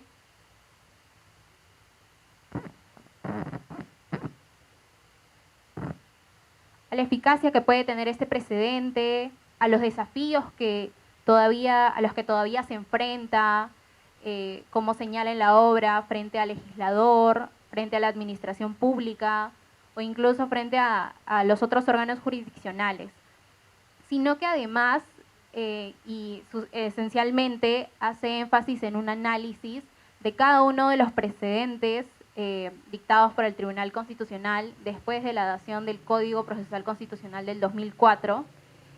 Y en este análisis que realiza, hace referencia a la actualidad, a la vigencia que tiene cada uno de estos precedentes, hace una revisión del impacto que han tenido en la resolución de casos posteriores y hace esta revisión de los argumentos vertidos en cada una de estas sentencias, lo cual obviamente refleja un esfuerzo mental de parte del autor y también refleja la actualidad, lo actualizado que se mantiene con respecto al conocimiento del trabajo que realiza el Tribunal Constitucional y cada una de las sentencias que expide. Entonces, yo quería primero referirme a la importancia del precedente, que es algo que se señala en la obra. Y aquí debemos recordar que si bien el precedente es una institución que es propia de un sistema jurídico ajeno, una vez que es implantado a la tradición del civil law, adquiere particularidades que luego se ven acentuadas tratándose de un ordenamiento jurídico u otro. Yo, haciendo una revisión de cómo se maneja el precedente constitucional en otros países cercanos, por ejemplo en Argentina o en Brasil. En Argentina, por ejemplo, es más cercano al modelo norteamericano quizá, ¿no? Y el precedente se instala por el tiempo y no diferente a lo que sucede en nuestro modelo, que más bien es la ley la que ha venido a otorgarle esa fuerza obligatoria al precedente, ¿no? A través del nuevo Código Procesal Constitucional y ya también en el anterior código. Entonces, este precedente tiene como finalidad garantizar la igualdad ante la ley y si bien es cierto, la uniformidad, la seguridad jurídica, la previsibilidad, que son aspiraciones válidas del sistema de administración de justicia y del Estado democrático en general, finalmente se dirigen a hacer efectivo esta igualdad, ¿no? Entonces, la importancia del precedente es eso, ¿no? Va dirigido a la igualdad en la aplicación de la ley y esto es importante si nos ponemos a pensar en que el precedente se inserta en el contexto del proceso, ¿no? Un proceso en el que la persona busca que se le amparen en sus intereses, se le tutelen los derechos fundamentales. Luego hace referencia al modelo del precedente constitucional peruano, que viene en buena cuenta determinado por la regulación que ha hecho el legislador a través del nuevo Código Procesal Constitucional, y es un precedente de tipo rígido, ¿no? Que tiende a la rigidez y que lo vemos esto desde justamente en el artículo 6 del título preliminar del Código, cuando hace referencia a que se trata de una regla jurídica con efectos normativos, desde lo cual ya se va acercando a que es una fuente de derecho. Y cuando menciona, inicialmente parecería que este mandato de motivar cuando el Tribunal Constitucional se aparta del precedente, pareciera que es solo un mandato que va dirigido al Tribunal Constitucional, por lo cual los jueces inferiores en realidad no deberían apartarse del precedente. Luego también cuando hace referencia a estos votos de 5 magistrados, el voto conforme de 5 magistrados para crear un precedente constitucional y no se requiere unanimidad, ¿no? Entonces son todos estos elementos que nos dejan ver la rigidez a la que aspira el precedente constitucional. Volviendo sobre lo anterior, sobre esa importancia del precedente, me parece importante decir que en cuanto revaloramos la importancia del precedente, es necesario limitar el uso de este, ¿no? En tanto entendamos los alcances y la finalidad del precedente, se va a hacer justicia en su uso, ¿no? No se va a hacer un uso indiscriminado, ¿no? Y esto es a lo que se refería el autor cuando menciona la diferencia que se tiene que realizar de esta figura con otras que podemos encontrar inmersas en el ámbito jurisdiccional, como son términos como jurisprudencia o doctrina jurisprudencial, que muchas veces pueden ser usadas indiscriminadamente, ¿no? La jurisprudencia alude a algo mucho más amplio, ¿no? A un conjunto de decisiones que pueden no muchas veces tener un parámetro de relación entre sí, por lo cual hacer referencia a decisiones que han sido dictados en casos diversos, ¿no? Mientras que la doctrina jurisprudencial, siendo que quizás se acerca en que es obligatorio, hace referencia a los criterios o las interpretaciones que ha realizado el Tribunal Constitucional sobre principios, sobre valores constitucionales, sobre los derechos fundamentales, ¿no? Y eso no es lo que sucede con el precedente, ¿no? El precedente es una regla jurídica ligada a un caso en concreto y esa es la base que tiene para ser aplicado posteriormente, ¿no? Que tenga similitud, guarde similitud con el caso posterior. Entonces, es importante incidir en esto para no hacer un uso indiscriminado y que el Tribunal Constitucional sea prudente en su uso, ¿no? Luego de ello, justo sobre estas malas prácticas que puede tener el Tribunal Constitucional, tanto en aspectos procesales como sustantivos, sobre todo en los aspectos sustantivos, ¿no? Como decía el constitucionalista Domingo García Belaúnde, ¿no? Muchos precedentes han nacido generalmente en un solo acto o muchos no han nacido sin relación con el tema en cuestión o en total discrepancia con la Constitución, ¿no? Y esto de en un solo acto se ve reflejado cuando muchas veces el precedente no tiene un antecedente, lo cual debería darse en la práctica, ¿no? Se han visto el caso, el precedente Salazar-Yarlenque, ¿no? Que nació en un solo acto, no había controversia, no se daba ninguno de estos supuestos que el Tribunal Constitucional había señalado para poder expedir un precedente y aún así lo hizo, ¿no? Entonces, no puede o no debería dictar un precedente sin más, basándose en que posteriormente se puede dar esta incorrecta aplicación o esa incorrecta interpretación. Cuando se refiere a que no está en relación con el tema en cuestión, esto, y se ha visto, ¿no? en el precedente consorcio Requena, ¿no? Aparentemente el Tribunal Constitucional toma la oportunidad de la resolución de un caso para expedir un precedente sobre, si bien una temática ligada, no directamente vinculada al caso en concreto, ¿no? Que sale de estos contornos. Y justamente en este caso al que hago referencia, el caso Consorcio Requena, también abiertamente contrariando la propia Constitución, ¿no? Cuando deja sin efecto el control difuso en sede administrativa, ¿no? E incluso a estos supuestos se podría agregar uno extra, que el supuesto de cuando el precedente contraría los estándares interamericanos, ¿no? En materia de derechos humanos, ¿no? Y eso también lo ha hecho presente el doctor Arturo Crispín en su libro.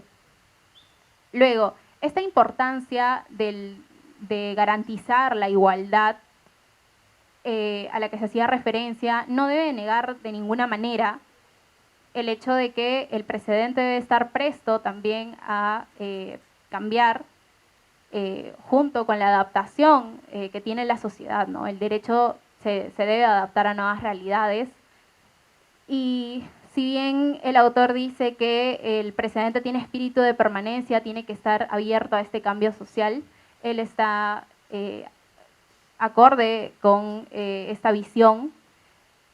Y es justamente en este punto donde se aceptan atinadamente técnicas como el distinguishing o el overruling, el primero para apartarse de un precedente y el segundo para dejar sin efecto o cambiar el precedente en cuestión. Pero estos siguen la misma línea de estar limitados por los derechos de la persona, ¿no? Quien debe ser el centro en el proceso, ¿no? Entonces, yo diría que tanto precedente como esas técnicas distinguishing y overruling se encuentran en una suerte de pesos y contrapesos, ¿no? Por lo cual es criticable que se mantengan quizá precedentes desfasados o incluso a través de un precedente se siga la vía de la regresión constitucional, ¿no?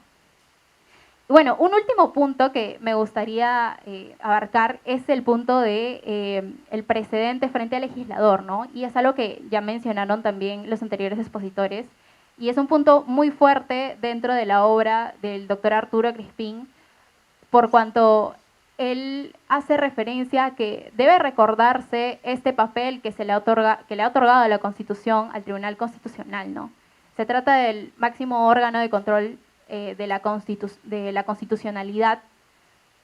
Y en ese sentido no puede aseverarse sin más que la ley está por encima del precedente, ¿no? Esta labor de integrar ambos le corresponde al Tribunal Constitucional también, ¿no? De poder integrar ambos y no decantarse únicamente por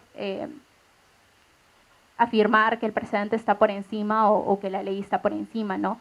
Y es algo que realizó, un ejemplo en el que realizó ello fue en el precedente Banco de la Nación, que aun cuando fue expedido en el año 2005, ya hace bastante tiempo, finalmente, después de los comentarios que nos realiza el autor, es un precedente que sigue vigente, ¿no?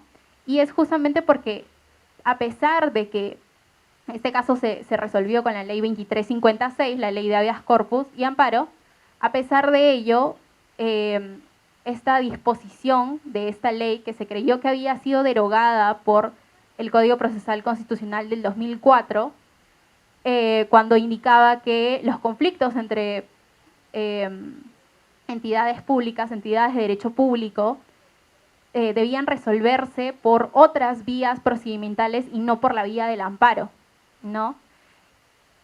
Interpretó a la luz de la Constitución el TC que es correcto, no debería por el amparo ventilarse conflictos competenciales, pero ello no debería negar que las personas de derecho público pueden acceder al amparo, en tanto son personas jurídicas que ya ha sido reconocido que pues les corresponden algunos derechos, algunos derechos como a las personas naturales, ¿no?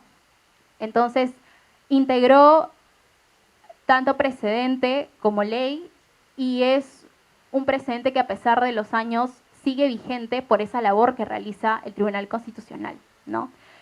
Pero si en caso no se pudiera realizar esta armonización, el Tribunal Constitucional también tiene la tarea de decidir, ¿no? Y no dejar en el aire cómo es que se van a resolver los casos posteriores, ¿no? Y en buena cuenta puede hacer prevalecer la ley si se ha adaptado con mayor facilidad a la realidad, al contexto actual, que el precedente que ha quedado desfasado, o en todo caso puede hacer prevalecer el precedente constitucional si la ley, pues, evidentemente está en discordancia con la Constitución, ¿no? Y es justamente lo que ha pasado con el precedente Villanueva-Valverde, ¿no? En materia de procesos de incumplimiento, ¿no?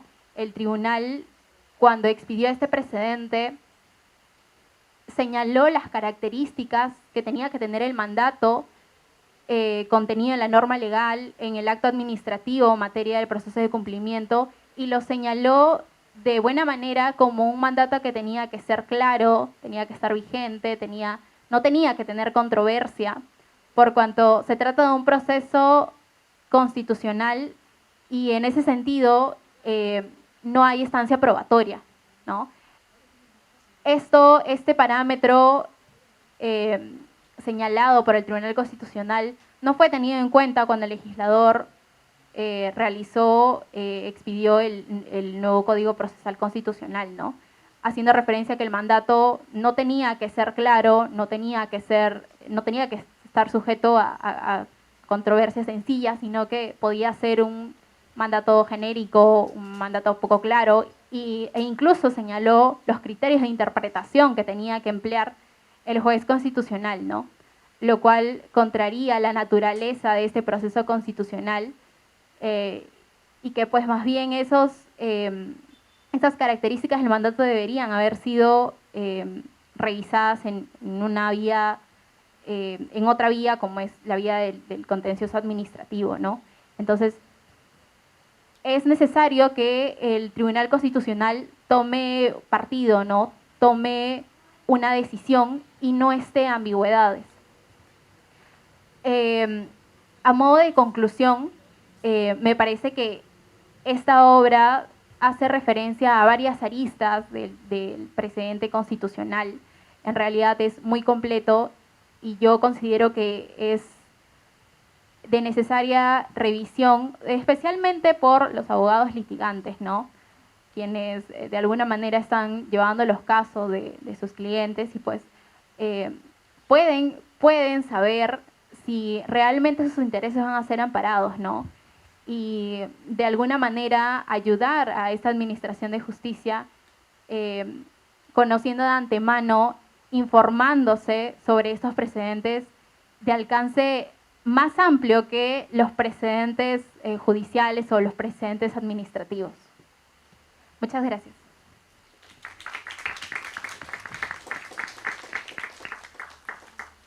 Bien, muchas gracias, Elizabeth. Bien, como ella le ha mencionado, esta obra es una herramienta también para todos los abogados, para todos los estudiantes, muy necesaria, con la que vamos a culminar con la intervención pues del autor, respondiendo a los diferentes comentarios que se han vertido, y luego de ello vamos a tener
Gracias. Bueno, en primer lugar, agradecer, y voy a ser bastante rápido porque sé que los tiempos son cortos, ¿no? Y se ha separado el auditorio. Agradecer al taller de Derecho Constitucional, ¿no? Agradecer a las autoridades también de la universidad porque han permitido que los chicos pues, puedan formar un espacio, ¿no? Aquí en la universidad para poder presentar el pequeño trabajo que he desarrollado y que bueno, que lo he hecho con bastante esfuerzo y ha requerido también el apoyo y el trasfondo, ¿no? de diferentes personas, ¿no? que se encuentran también aquí presentes, ¿no? Agradecer al profesor Palomino, aunque no se encuentra en este momento, pero agradecerle por la gentileza de haber venido, dado sus palabras. También al magistrado, ¿no? Heller Domínguez, con quien siempre he tenido confianza para poder conversar. Hemos conversado en el Tribunal Constitucional, hemos hablado sobre libros y siempre he sentido esa confianza para poder hablar. Hemos incluso sacado un libro, ¿no? por los 30 años de la Constitución, ¿no? Dirigido por el magistrado y siempre ha sido un gusto para mí compartir con él. Al profesor Juan Manuel Sosa, agradecerle directamente también porque a lo largo de la carrera académica, y todos somos testigos, le tenemos especial cariño al profesor Juan Manuel por la cercanía que ha tenido con los estudiantes, por la rigurosidad que tiene al momento de dar sus clases y por esa honestidad, ¿no? que muchas veces transmite y que también es un ejemplo para muchos, ¿no?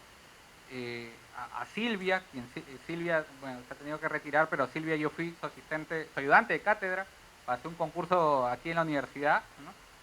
Fui su ayudante cuando estuve en pregrado y tengo gratos recuerdos de Silvia dando clases y siempre compartiendo, ¿no? en un trato bastante horizontal. A Elizabeth agradecerle también porque es el reflejo de que los estudiantes tienen que formar parte también de los debates y también da gusto escucharla porque, bueno, finalmente el libro está dirigido, creo yo, no solo para jueces, abogados litigantes. Creo que el libro, y eso es algo que he tratado de hacer a lo largo del momento en que lo he escrito, de que sea bastante claro y pueda ser accesible para los estudiantes, ¿no? Y creo que eso es a veces difícil, transformar todo el tecnicismo, todo el debate teórico doctrinario, dogmático que pueda haber detrás de cada institución y bueno, y transmitirlo de manera fácil, simple, ¿no? Y también, claro, si es que hay crítica, como dijo Silvia, hacerla de manera directa, ¿no? Si es que bueno, se critica con argumentos, ¿no? Entonces, agradecerles, ¿no? Al taller nuevamente por ese enorme apoyo a Julio y también a ti por la moderación, ¿no? del evento, ¿no? Yo, en realidad, estos conversatorios, más que incluso, lo conversaba con un profesor hace poco, más que incluso en términos comerciales, difundir un libro, yo tengo la intención clara de escuchar comentarios, de tomar nota de ellos. Hoy día, por ejemplo, he tomado nota de varias cuestiones y de en realidad luego reflexionar sobre ello, hacer una reevaluación del libro, quizás ya a más largo plazo porque tengo algunas tesis pendientes y luego ver la forma de seguir explorando el tema, de seguir profundizando, ¿no? Hace poco también tuvimos ahí con Franco, que está aquí, un conversatorio con el profesor Sáenz también, y que fue bastante productivo. Bueno, para no quizás perderme muchos puntos que de hecho que han sido abordados, sí he tomado nota, y porque también sé que mi hermano me preguntó si había una pantalla de fútbol, ¿no? Porque iba a jugar hoy día Perú, ¿no? Y por eso también ha venido. Quisiera pues ser muy concreto, ¿no? Yo no tenía la intención original del libro hacerlo pues de esta extensión. En realidad el libro iba a ser un poco más grande y también iba a incluir diferentes comentarios a los precedentes, o sea, a otros precedentes más, ¿no? Y más allá de que estén desfasados, ¿no? De que a lo mejor, bueno, hayan habido cambios de criterios, ¿no? Y también otro estudio teórico. Por criterios editoriales tuvo que reducirse, ¿no? el libro. Tengo todavía ahí material sobre el mismo y pues creo que el soporte físico a veces es un límite, ¿no? A veces para expresar ideas, ¿no? Pero creo que estos conversatorios van a servir para transmitir pues algunas cuestiones que quedaron quizás ahí pendientes, ¿no? El precedente, nosotros tenemos un modelo de precedente constitucional, digámoslo así, rígido, ¿no?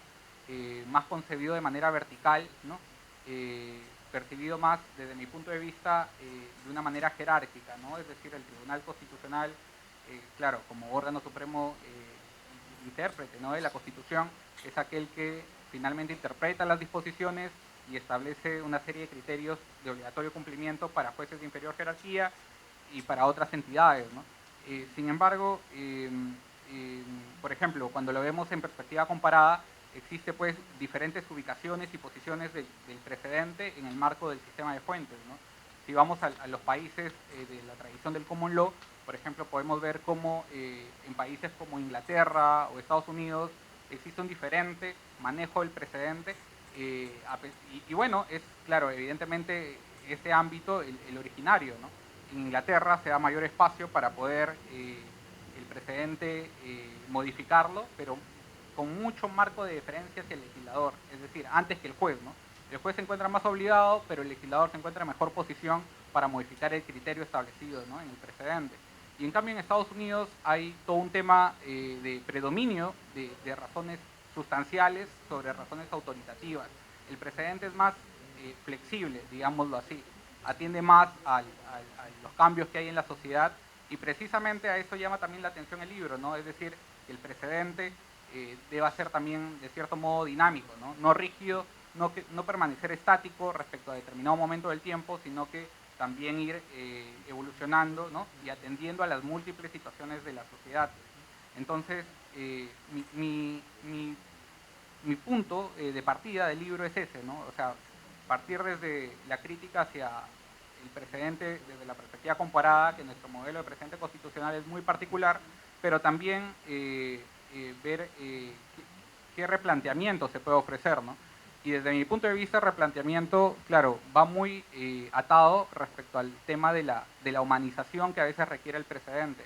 Es decir, que el precedente debería tener un trasfondo, claro, un trasfondo bastante igualitario, ¿no?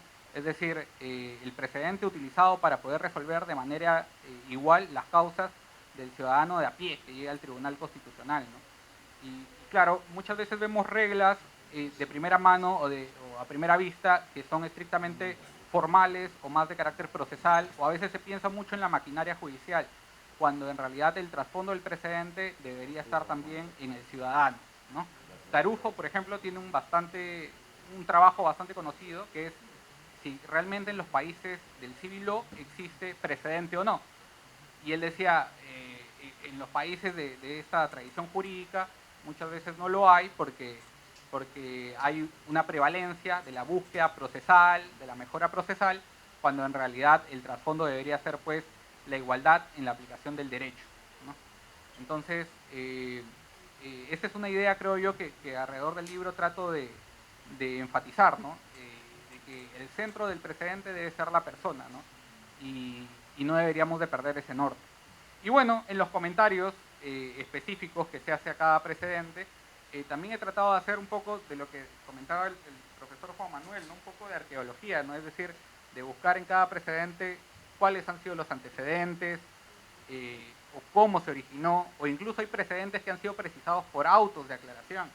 Entonces, podemos ver ahí que no hay mucha claridad a lo mejor para el ciudadano si es que tiene un precedente vigente y tiene que remitirse luego a un auto de aclaración para poder ver cuál es el manejo, cuál es su aplicación, o incluso a precedentes como Huatuco, que son luego precisados pues por sentencias como Cruz Llamos, en donde no había un colegiado que llegue a los votos también para declarar un precedente. Entonces, hay bastante desorden a nivel procesal en torno a los precedentes en la actualidad, y necesitamos nosotros brindar un balance, ¿no? Y ese es el propósito del libro, brindar un balance crítico, brindar propuestas, ¿no? Hacer una exploración teórica, pero también hallar el equilibrio en la práctica, ¿no? Es decir, en lo que le sirva finalmente a la persona que también tenga el libro, ¿no? Es decir, a saber qué es lo que está vigente, qué es lo que está desfasado y con qué reglas puede entrar al juego pues, del proceso constitucional, ¿no? Que finalmente es lo que va a definir si es que un caso es exitoso o no, y que en definitiva ese objetivo también tenía que tener el libro, porque la editorial siempre ha tenido ese trasfondo, ¿no? El procesal, el de ser una herramienta, y bueno, yo igual no quería brindar esta herramienta sin antes criticar bien cuál es la institución que está detrás, ¿no? Entonces, bueno, a grandes rasgos esos son mis comentarios. Agradecer a cada uno de los ponentes, de los invitados, ¿no? Que han podido participar en esta sesión. Sé que, por ejemplo, el magistrado Helder hoy día tenía una sesión de pleno larga, ¿no? Y se ha visto un poco ahí atareado con el tema de la llegada, pero valoro mucho su presencia el día de hoy, así como el de cada uno de los profesores y de Elizabeth también. Gracias. Y creo que podríamos pasar al sorteo. Sí. Sí.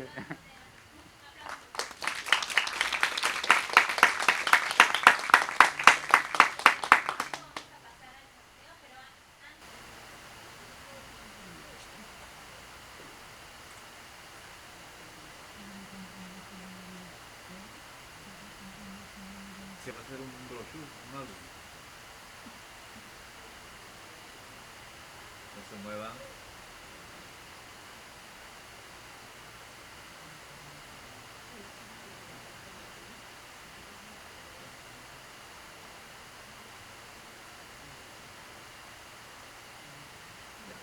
Punto.